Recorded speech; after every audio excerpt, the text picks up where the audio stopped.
صل على محمد صلى الله عليه وسلم. And I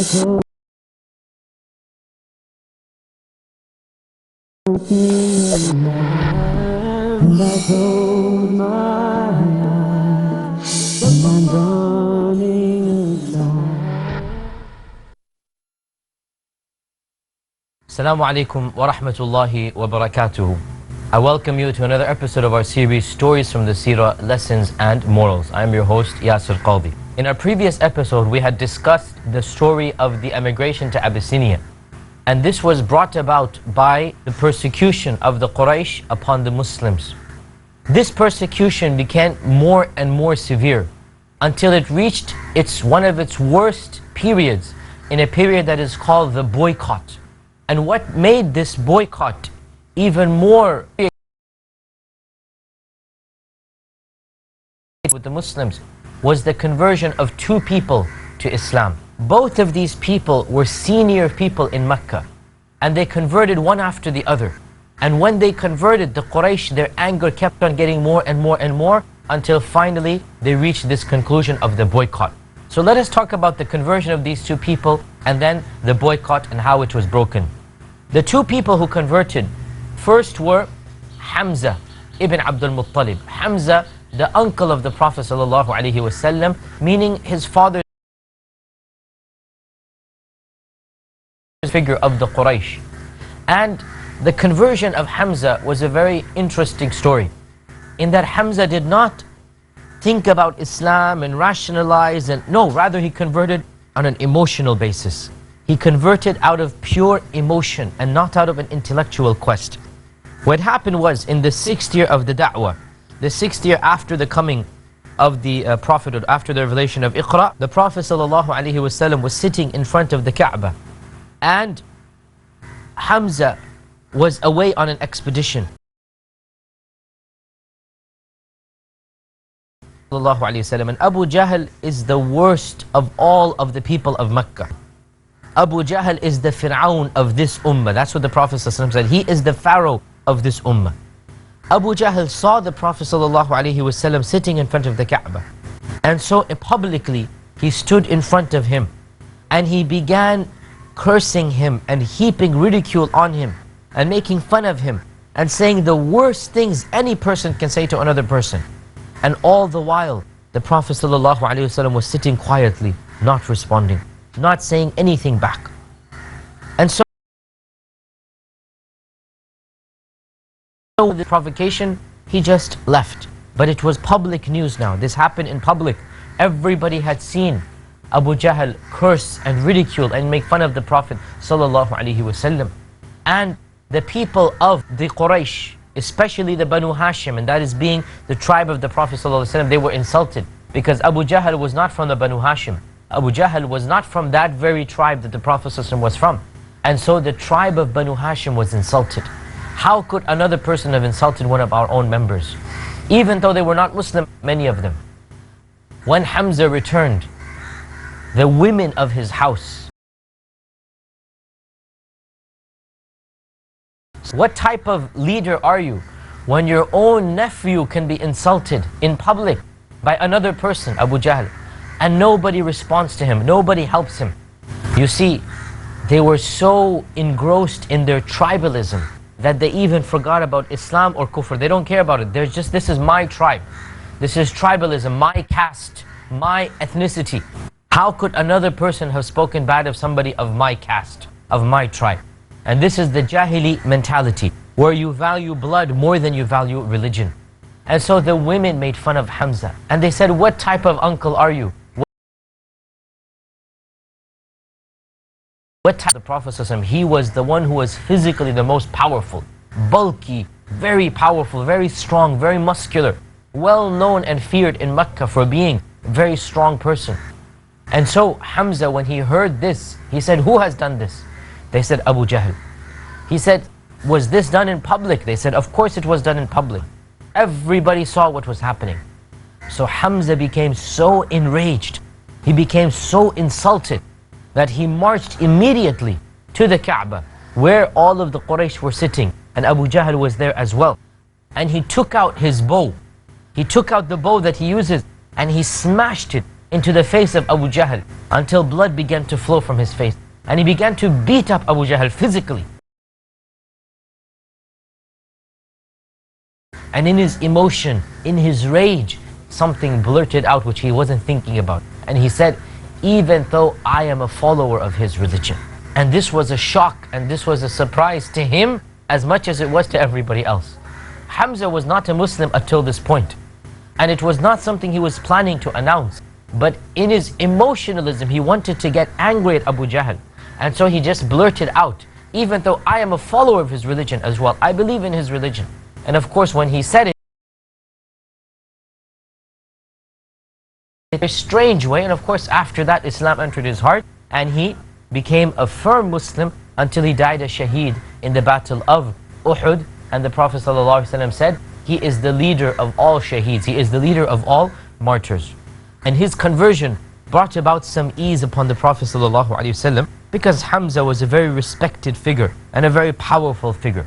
After the conversion of Hamza, one more person converted. A person who brought about izzah and honor and glory to Islam from the day he converted until the day that he died. And this person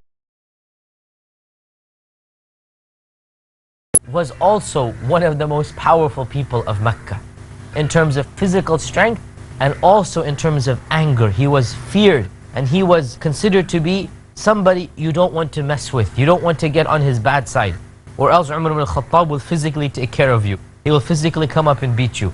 Umar ibn al-Khattab was well known in Jahiliyyah and in Islam for his very stern nature and his quick anger, which also of course had a very soft spot as well. So Umar ibn al-Khattab was one of the worst enemies of Islam in the early days of Islam. He was one of the people who did the most he could to prevent people from accepting Islam, to try to make sure that Islam did not spread. But Allah Azza wa Jal had willed otherwise. That is because the Prophet ﷺ had made a dua to Allah subhanahu wa ta'ala, "O Allah, guide one of the two Umars who is more beloved to you to Islam." Which of these two Umars was he referring to? The first of them, Umar ibn al-Khattab, and the second is Abu Jahl. Abu Jahl's name was Amr ibn Hisham. Amr is similar to Umar. Amr and Umar come from the same root. So the Prophet ﷺ made a dua to Allah, "O Allah, guide whichever of these two is more beloved to you." Umar ibn al-Khattab. And so Allah subhanahu wa ta'ala willed that Umar ibn al-Khattab accept Islam. From being the worst enemy to the Prophet ﷺ, he became one of the best companions. And Abdullah ibn Mas'ud, another famous companion, said, "We have always remained in honor and izzah after Umar converted to Islam. We were never able to pray in front of the Kaaba until Umar accepted Islam. When he accepted Islam, he fought them until they allowed us to pray." The only person who was brave enough to pray in front of the Kaaba was the Prophet ﷺ. None of the other Muslims would be able to pray in front of the Kaaba.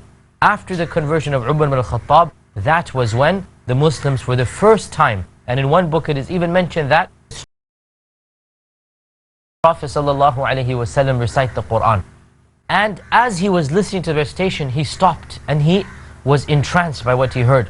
And when he heard what he was saying, he said to himself, "Verily, this recitation must come from a very skilled poet." And when he thought this thought, right then and there, the next verse in the Quran, Allah Azza wa Jal has revealed in the Quran, before Umar is thinking this, but this is revelation, وَمَا هُوَ بِقَوْلِ شَاعِرٍ قَلِيلًا مَا تُؤْمِنُونَ. These are not the words of a poet. It must be a magician. And as soon as he thought this, the next verse is وَلَا بِقَوْلِ كَاهِنٍ قَلِيلًا مَا تَذَكَّرُونَ. And it is not the statement of a magician as well. Rather, you don't think and you don't ponder over this. تَنْزِيلٌ مِّن رَبِّ الْعَالَمِينَ. This is a revelation from the Lord of the worlds. So whatever Umar thought, immediately the next verse in the Quran proved him wrong. And Umar felt something, felt a divine force in these verses, felt the speech of Allah subhanahu wa ta'ala in these through his heart.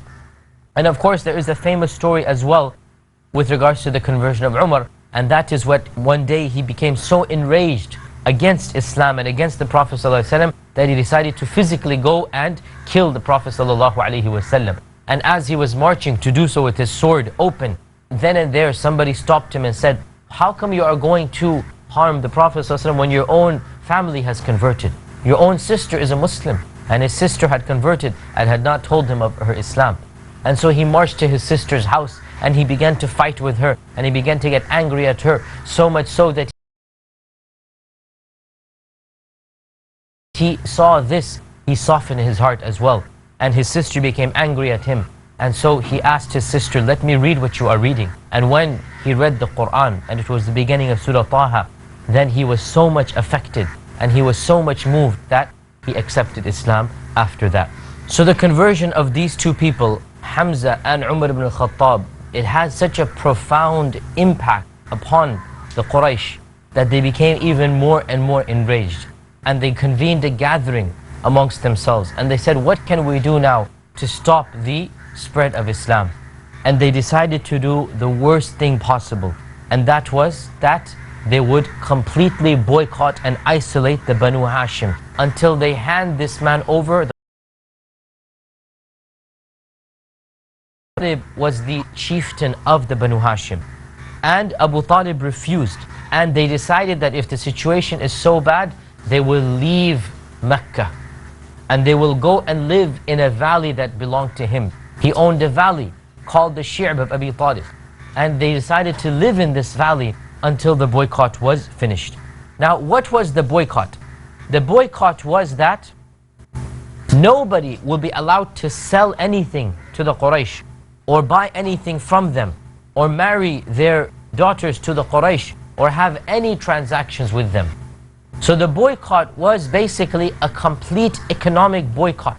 And so much so that if a foreigner came to try to sell something, meaning outside from you, from double the price, they couldn't even buy food and water. They could not buy any of their goods and belongings. So when the situation became so difficult, Abu Talib decided to leave Mecca and live in this valley until the situation returned to normal. And so Abu Talib, along with all of the Muslims and the Prophet ﷺ, and along with all of their wives as well, all of the Muslim men and women, along with some non-Muslims from the tribe of Banu Hashim, in particular Abu Talib, they left Mecca and they lived in these valleys. 2 or 3 years they lived in these valleys. And this was of the most difficult times that the Muslims ever. Their basic aspects of living became difficult. And it is narrated that sometimes they would have to eat the leaves off of the trees, and they'd have to collect the rainwater or any of the dirty water that they would find that is collected in the pools, because they had no other source, they had no other way to do anything, eat anything. And Bilal ibn Abi Rabah, that slave who had been converted to Islam and then freed, Bilal ibn Abi Rabah himself narrates the difficulties that they would face. And he said, sometimes we would not have anything to eat except we would pluck the leaves off of the trees and the shrubs and eat that.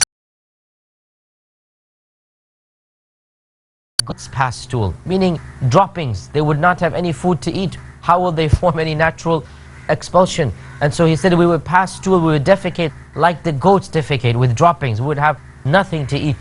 And Allah Azza wa Jal helped them in various ways. Of the ways that they were helped was that some of the people of the Quraysh who were softer hearted, of them is Jubayd ibn Mut'im. Some of the people of Quraysh, they would secretly at night go and they would send in some food and water. They would send in a camel put with a lot of food on it, and they would send it into the valley, and the Muslims would find this and it would last them. Muslim did not stop preaching. Rather, every year in the time of Hajj, he would come out and he would tell the people about Islam, and he would invite them to accept Islam. And eventually the boycott became so difficult that the Prophet ﷺ raised his hands up to Allah and he made dua against the Quraysh, and he said, "Oh Allah, inflict them with a punishment and inflict them with a drought and a plague like you did upon the people of Yusuf in Egypt." The Prophet Yusuf ﷺ, those 7 years of famine that afflicted Egypt, the Prophet ﷺ said, inflict upon the Quraysh a similar type of famine. And so the people of Quraysh, they themselves ran out of food and water, and they had to eat carrion and dead meat until the situation became so difficult, and they realized that this is because of what they are doing to the Prophet ﷺ. They decided to cancel the boycott. There are a number of stories about specifically how the boycott was cancelled, and really it doesn't matter which of these versions is more accurate, but the point is that eventually the Quraysh realized that this was not the way to proceed, that the Prophet ﷺ made dua against them, that they themselves were suffering, and so some of the members of the Quraysh who were more sympathetic to the Muslims, they worked with the Muslims against the other harsh. Therefore, when this occurred, the Quraysh returned back, the Banu Hashim returned back to Mecca, and the Prophet ﷺ began to resume his message. And the boycott lasted, now the scholars have differed, how long did it last? Most of the scholars are of the opinion it lasted 2 to 3 years, and some ulama, some scholars, they say a bit less than this. In any case, roughly 10 years after the beginning of the preaching of the Prophet ﷺ, the Muslims returned back into Mecca when the Prophet ﷺ was around 49 years old or so, and they resumed their preaching and teaching within Mecca. One of the very important messages that we learn from every single society, every single group of people, it has in it some good people and some evil people. Regardless of whether Muslim or non-Muslim or Hindu, Christian, Jew, it doesn't matter. You will always find a group of people who are closer to the truth and closer to justice than other people. So we find that in the Quraysh, some of the people were against Islam totally, and others were neutral. And they allowed the Muslims to be Muslims. They were not Muslim themselves, but they didn't want to oppose Islam at the same time. And those neutral people, when the boycott happened, they didn't like it. And eventually they worked against the other people of Quraysh in order to cancel the boycott. And the Prophet ﷺ took an incident from our times. We as Muslims need to realize that not all of the non-Muslims are the same. There are many non-Muslims who support justice, support freedom, support free values and values of being religious. And there are many other non-Muslims who hate Islam and want to get rid of Islam. It is our duty and job that we differentiate between these two types of people, that we take the help of those who stand for freedom and truth, and who will stand for the freedom of religion, and we take their help in order to and justice against other elements of their own society who want to quell religion, who want to squash Islam, who want to get rid of Muslims and get rid of all of the people who worship Allah subhanahu wa ta'ala. It is our job not to treat these two types of people the same. Those who stand up for freedom and truth, we take their support, we take their help, we take advantage of them, and we work with them in legitimate ways, in ways that are permissible and not in illegitimate ways. We work with them in order to establish our rights as Muslims, in order to be free to worship Allah and to pray and to fast and to give charity to the poor, in order that we are able. After the returning of the Prophet ﷺ to Mecca, two things happened that were a devastating blow to him in a personal sense, and broadly speaking to the da'wah as well. Two deaths occurred, one after the other. Both of these deaths caused severe distress to the Prophet ﷺ. The first of them was the death of his uncle Abu Talib. Abu Talib was the full brother of his father Abdullah. Abdullah, the father of the Prophet ﷺ, had a full brother, Abu Talib, meaning the mother and father were the same. Other uncles of the Prophet ﷺ were half brothers, meaning the father is the same but different mothers. Abu Talib was a ﷺ ever since the Prophet ﷺ was a boy. He was literally a father figure to the Prophet ﷺ, and he supported the Prophet ﷺ just like a father supports his son, even though Abu Talib was not a Muslim. The Prophet ﷺ tried to convince Abu Talib to accept Islam, even until his deathbed. But Abu Talib refused. Why? Because he valued the fact that he was the son of Abdul Muttalib. Abdul Muttalib, this famous chieftain, this warrior, everybody respected him. And Abu Talib is his son. And so Abu Talib said, even if Islam is true, and he knew Islam to be true, but his own pride in his ancestry made him reject Islam. And this shows us the dangers of following just because my father said it, just because my grandfather was this, I will do it. No, perhaps your father and grandfather are great in their own manner, but in other things they were wrong. And this was the case of Abu Talib, that he followed his own father, and because of that he died in a state of non-Islam, he died in a state of shirk. The second death to follow was even more severe and more personal to the Prophet ﷺ, and that was the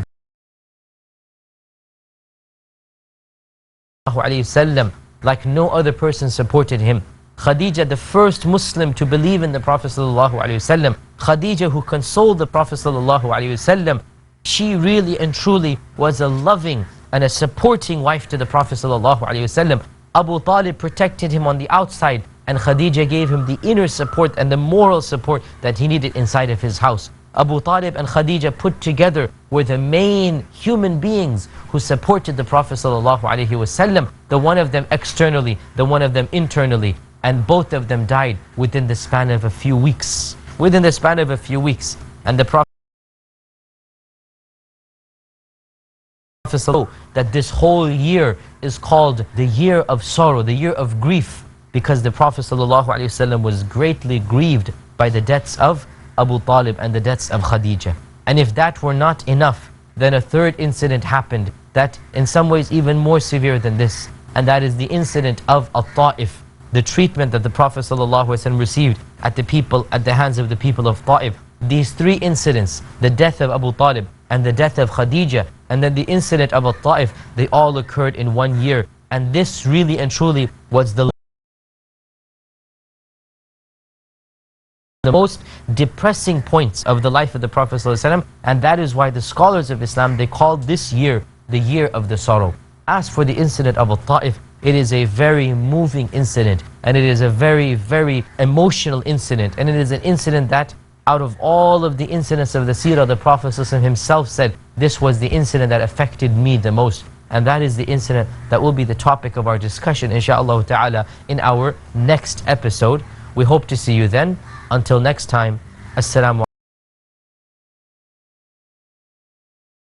alaikum. صل على محمد يا رب العالمين اللهم صل على محمد صلى الله عليه وسلم. And I close my eyes and I'm floating along. And I close my eyes and I'm drunk.